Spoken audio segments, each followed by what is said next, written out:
கொடைக்கானல்லேருந்து கோபிகா பேசுகிறேன். நான் சென்னையில் அம்பத்தூர்லேருந்து ஜேஎல் மசாலா வாங்கியிருக்கிறேன்.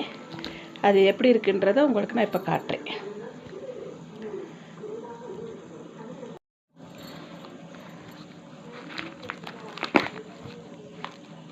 தனி மிளகாய்த்தூள்,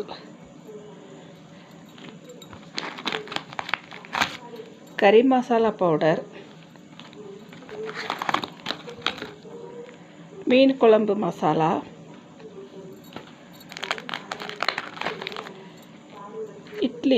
இட்லி பொடி,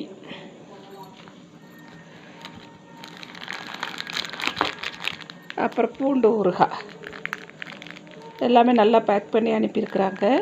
இது நான் எனக்கு தெரிஞ்ச ஃப்ரெண்டு மூலமாக தான் அவங்கள்ட்ட வாங்க ஆரம்பித்தேன். எனக்கு இது பிடிச்சிருக்கனால நான் வாங்கியிருக்கிறேன். நீங்களும் வாங்குங்க.